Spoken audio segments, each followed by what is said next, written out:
बिहार में अमित शाह की 144 करोड़ वाली वर्चुअल रैली रविवार को ही खत्म हुई है।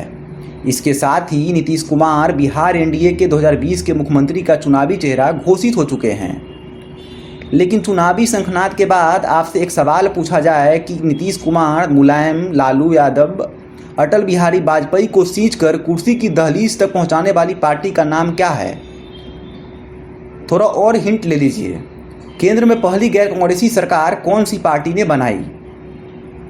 निश्चित तौर पर सामान्य ज्ञान की इन पहेलियों का जवाब है जनता पार्टी। वैसे तो पिछले 30 सालों से बिहार में जनता पार्टी से बिखरे एनडीए या महागठबंधन की ही सरकारें चल रही है। एनडीए महागठबंधन के बाद तीसरे विकल्प का भी माहौल बनाया जा रहा है। तीसरे विकल्प के तैयारी के बीच चुनावी मैदान में अब जेपी मूवमेंट को शेप देने वाली जनता पार्टी भी आ गई है। पार्टी के प्रदेश कार्यालय में मीडिया को संबोधित करते हुए राष्ट्रीय अध्यक्ष जयप्रकाश बंधु ने बिहार में सभी सीटों पर एक साथ चुनाव लड़ने की घोषणा की है।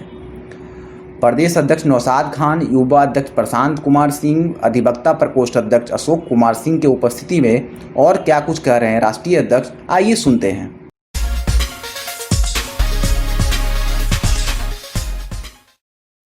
नीतीश कुमार जी बड़े भाई बरस, नीतीश कुमार जी बकौल लालू प्रसाद जी छोटे भाई ने बिहार को किस हालात में पहुंचाया, इसकी परिकल्पना आप लोग कर सकते हैं। लालू जी के ज़माने में अदर प्रदेशों में, क्योंकि मैं जनता पार्टी का राष्ट्रीय अध्यक्ष हूँ और 23 राज्यों में जनता पार्टी का संगठन चलता है, तो मुझे अन्य राज्यों में जाना पड़ता है। मैं वहाँ बिहारियों के प्रति जो लोगों के उन प्रदेशों के जो लोग हैं उनके भावों को मैंने पढ़ा, तो यही पाया कि हमारे लालू प्रसाद यादव जी के 15 साल के शासन का ही देन है कि आप भारत के किसी कोने में जाइए, टॉप बटन पर कौन है? बिहारी भाई। लो बटन पर कौन है? तो बिहारी है। कहने का मतलब कि बिहार के लोगों में इतनी क्षमता है, लेकिन बिहार की सरकार या भारत की सरकार दोनों ने मिलकर के बिहारी मेधा को, बिहार के टैलेंट को, बिहारियों के आत्मसम्मान को रौंदने का ही काम किया है। इसको उत्साहित करके और आगे बढ़ने में सहयोग नहीं किया है।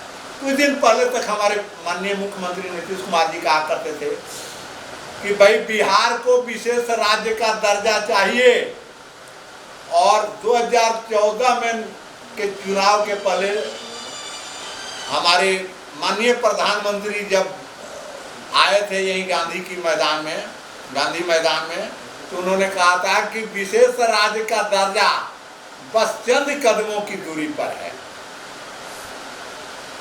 मैं जो ऐसा महसूस कर रहा हूँ कि उनके ये कहे हुए अब 7 साल हो गए प्रधानमंत्री जी के, और नीतीश जी तो बार बार करते करते अब शायद इसको उन्होंने अपने मुख्य कार्य सूची से बाहर कर दिया। तो यहाँ जात और सांप्रदायिकता के नाम पर मतदान जिस राष्ट्र में हो रहा हो, विकास की चर्चा नहीं हो।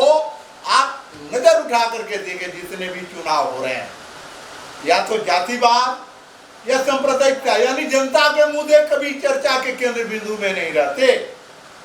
जनता पार्टी इस बार बिहार विधानसभा चुनाव में जन मुद्दाओं को जनता के घर तक जाकर पहुंचाएगी कि आपके ये मुद्दे हैं, क्या आप इससे इत्तेफाक रखते हैं?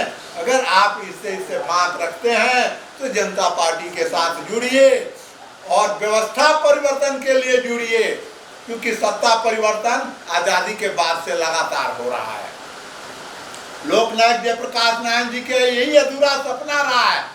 2 सपना शेष रहा है कि एक व्यवस्था परिवर्तन और एक राइट टू रिकॉल। आप जिनको चुनते हैं उन्हें बुलाने का भी अधिकार आपके पास होना चाहिए, और जिस दिन ये अधिकार जनता के हाथ में आ जाएगा, साथियों, कोई संदेह नहीं कि जनता का राज स्थापित हो जाएगा। जनता को कहने के लिए कहा जाता है कि जनता मालिक है, जनता जनार्दन है। कब तक? जब तक ईवीएम का बटन नहीं दबाए तब तक। जो ईवीएम का बटन दबाते ही जनता को घोर गुलाम से भी उपेक्षापूर्ण व्यवहार से मतलब कि रूबरू होना पड़ता है और जनता बेचारी करा करके रह जाती है। आप इस लॉकडाउन के सिचुएशंस में भी आप लोगों ने देखा होगा कि जनता की क्या स्थिति है, जनता किन दुश्वारियों से गुजर रही है। लेकिन हमारे माननीय प्रधानमंत्री जी 20 लाख करोड़ का पैकेज जारी करते हैं और बड़े बड़े कारपोरेटर्स को पैकेज देते हैं कि भाई आपको जो इससे जो नुकसान हुआ है इसका ब्याज सहित भरपाई ले लो मेरे प्यारे, क्योंकि फिर तो वो इधर से दिया है वो लोग उधर से दे देगा। कहाँ दे देगा? भारतीय जनता पार्टी के चुनावी निधि फंड में, चुनावी फंड में वो लोग मतलब कि उड़ेल देगा कि लो जाओ वोट परचेज करो, जनता को गुमराह करो, जो करना है करो और कैसे भी सत्ता में बन करके आओ। यही हमारी शासन व्यवस्था है, यही हमारी सरकारें हैं। आप लोग देख रहे होंगे बिहार में एक और मुख्यमंत्री हुए थे कुछ दिनों के लिए, नीतीश कुमार जी ने बनाया था, नाम था जीतन राम मांझी जी।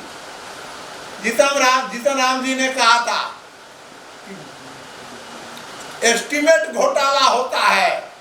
ये भी एक मतलब कि काबिले गौर मुद्दा है कि बिहार में 100 रुपये का काम है और 10,000 रुपये का एस्टीमेट बनता है और वो 100 रुपये का काम भी सही ढंग से नहीं होता है।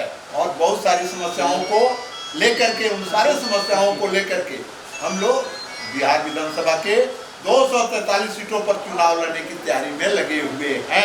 सर दोनों पार्टी जो यहाँ पे जैसे दो धारा जो यहाँ पे है, दोनों जनता पार्टी का ही कहीं ना कहीं विंग है। उसमें नए तरह से फिर जनता पार्टी आप जब ला रहे हैं 243 सीट पे चुनाव लड़ने की तैयारी कर रहे हैं, तो कितना मैंने फिट बैठिएगा मैंने ये दोनों महागठबंधन और जो एनडीए की सरकार है इन दोनों के बीच? जी यही प्रश्न मतलब कि महत्वपूर्ण है कि आज भारत की राजनीति में कांग्रेस और वामपंथ को छोड़ करके जितने भी राजनीतिक दल हैं जनता पार्टी के ही संतति संगठन हैं। 1980 में जनता पार्टी से निकल करके भारतीय जनता पार्टी बनी। 1988 में जनता दल का गठन हुआ, लोकदल बना, समाजवादी बना, राष्ट्रीय जनता दल बना, जदयू बना, बिजू जनता दल बना, उधर लोकनायक जनता दल पार्टी बना, उधर देवगौड़ा, सारे देवीलाल देवगौड़ा, नवीन पटनायक, ये सारे जो आप देख रहे हैं, रामविलास मुलायम, मायावती, कांशीराम भी जनता पार्टी के ही अंग हुआ करते थे। तो ये सारे लोग जनता पार्टी के ही संतान रहे हैं, बहुत सारे लोग और आज भी हैं। खुद हमारे प्रधानमंत्री जी भी कभी जनता पार्टी के युवा मोर्चा के जिला के अध्यक्ष हुआ करते थे, आज भारत के क्या हैं? प्रधानमंत्री हैं। तो कहने का मतलब कि जनता पार्टी को अपने ही उन अशिष्ट आक्रमण संतति से जूझना है और जनता पार्टी उसकी तैयारी में है। जूझा जाएगा, लड़ा जाएगा और वही नारा है कि कितना बड़ा है जेल तुम्हारा, देख लिया है, देखेंगे। ठीक है, और सत्य कहना यदि बगावत है तो समझो हम भी बागी हैं।